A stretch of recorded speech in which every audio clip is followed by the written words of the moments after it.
wawasan kebangsaan berarti cara pandang suatu bangsa itu atas bangsa itu sendiri, baik secara geografis, ekonomis maupun secara nilai sejarahnya atau antropologis. Seperti apa sih? Seperti ya pengetahuan tentang wawasan kenegaraan, seperti kayak peraturan-peraturan yang mungkin jadi inti dari ininya wawasannya. Terus ada juga seperti kayak bela negara, mungkin seperti itu. Cara pandang masyarakat Indonesia terhadap diri dan lingkungannya, yaitu yang mengutamakan persatuan dan kesatuan dan ya itu.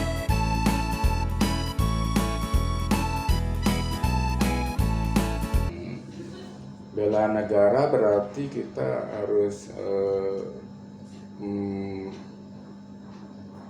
menjaga nama baik bangsa, nama baik negara, nama baik wilayah kita juga, dan nama baik budaya.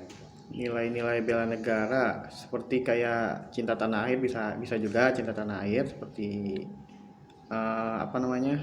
kita memahami juga aturan-aturan yang ada di negara kita, itu termasuk salah satu juga bela negara. Karena kan dengan kita mengetahui peraturan yang ada di negara kita juga akan mengerti tentang isi-isinya juga tentang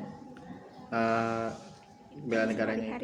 Cara memahami nilai-nilai bela negara, cara memahaminya dengan menerapkan nilai-nilai tersebut, misalnya tidak membuang sampah sembarangan, ikut melaksanakan peraturan yang dibuat oleh pemerintah dan lain sebagainya.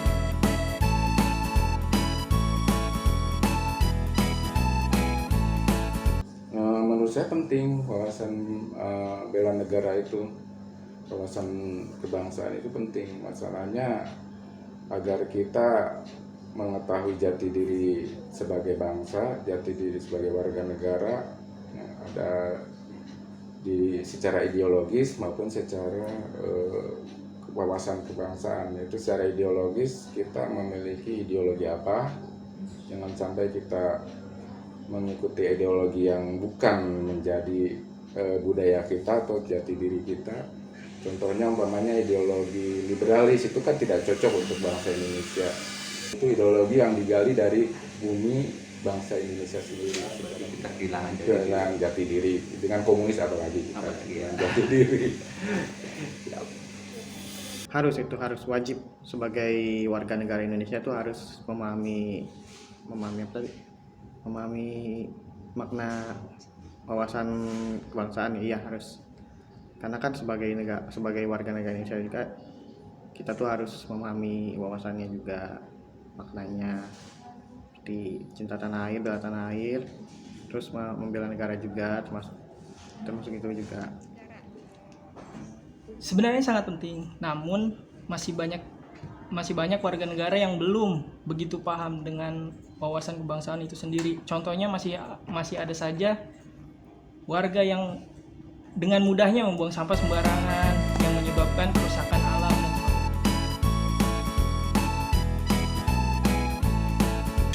Kalau secara global apalagi secara digital sekarang jelas pengaruh itu besar sekali terhadap bangsa kita.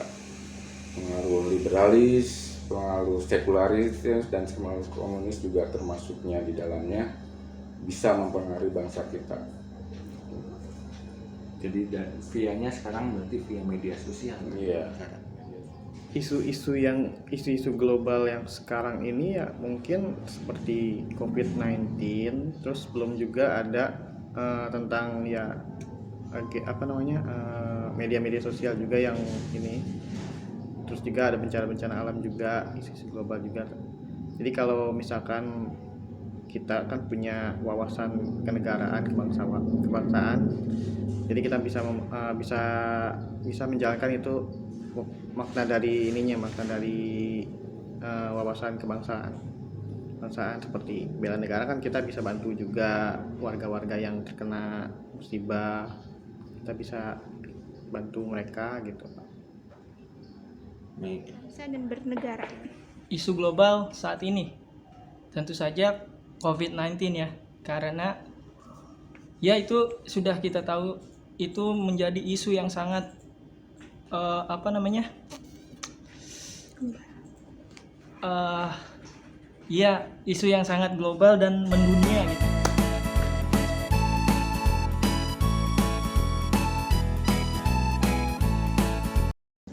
Penanganannya jelas kita pertama adalah melalui jalur pendidikan, mulai dari TK, SD sampai dengan perguruan tinggi. Ini harus kita tanamkan nilai-nilai ideologi bangsa kita sejati, budaya kita sejati, terus kita juga harus melihat sejarah kita, asal bangsa kita itu dari mana, secara mulai dari mungkin zaman kerajaan yaitu Sriwijaya, Pajajaran, itu kan punya nilai-nilai sejarah yang hakiki untuk bangsa kita.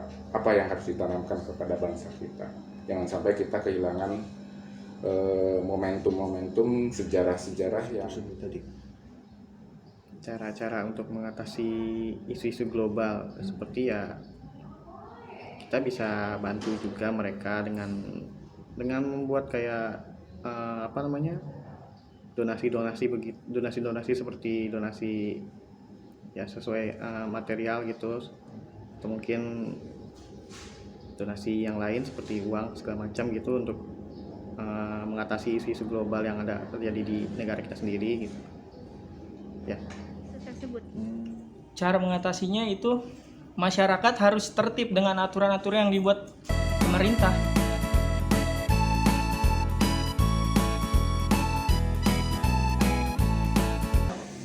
kalau secara usia kemerdekaan kita udah berapa? 75, 6 ya, hampir 6 tahun, 76 tahun itu harus layak merdeka sebetulnya.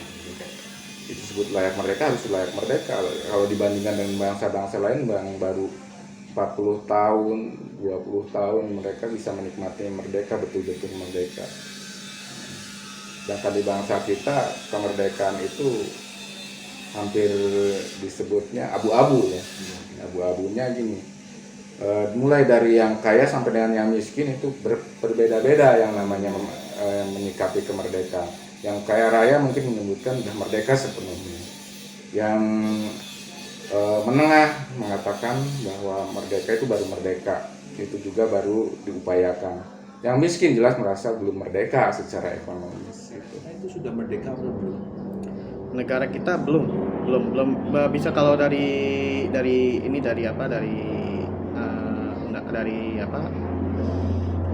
undang-undangnya mungkin kita sudah merdeka ya dari penjajahan Belanda atau segala macam itu, negara-negara yang pernah menjajah Indonesia. Tapi kalau dari sekarang ini kita masih belum merdeka benar gitu, karena kan dari media sosial, dari gadget segala macam kita masih dijajah kita dari semua negara-negara lain juga gitu. Indonesia sudah dikatakan merdeka?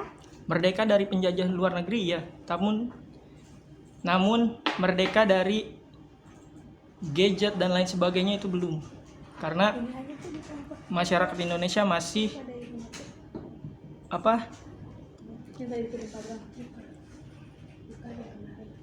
ketergantungan terhadap hal.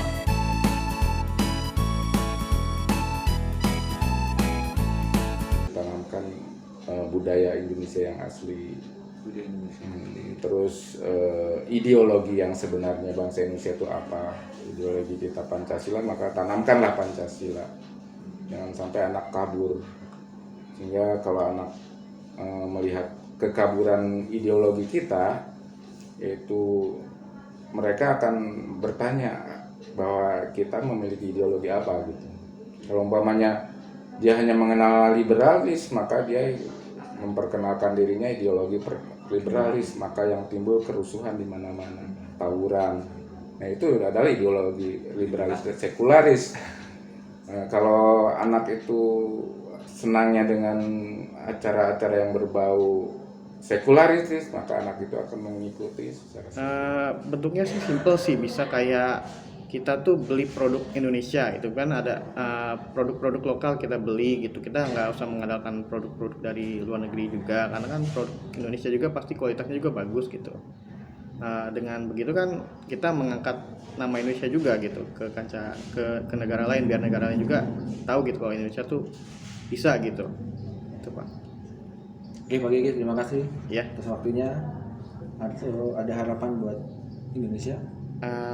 Berharap sih dari ininya sih, dari apa, pihak yang di atas sih Pak, karena kan kita kan yang di bawah cuma mengerjakan aja, kita cuma ini aja. Tapi kalau yang di atasnya sudah benar gitu kan, sih yang bawah juga ikut benar gitu Pak.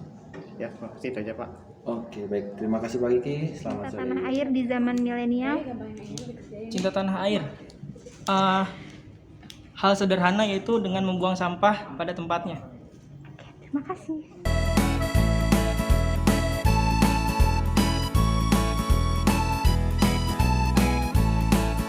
Kesimpulan dari kelompok 3 tentang wawancara pada hari ini kepada 3 narasumber yaitu bahwa ketiga narasumber tersebut sebagian besar telah memahami makna dari wawasan kebangsaan serta telah dapat memahami nilai-nilai bela negara dan menerapkannya dalam kehidupan sehari-hari. Di samping itu, dengan adanya beragam isu di tengah kehidupan bermasyarakat, berbangsa dan bernegara, dapat menggali berbagai potensi dalam diri sendiri untuk memecahkan isu-isu tersebut. Dari ketiga narasumber tersebut, isu global yang banyak diangkat yakni terkait dengan pandemi COVID-19 yang telah merusak berbagai tatanan kehidupan sehari-hari di berbagai lapisan masyarakat.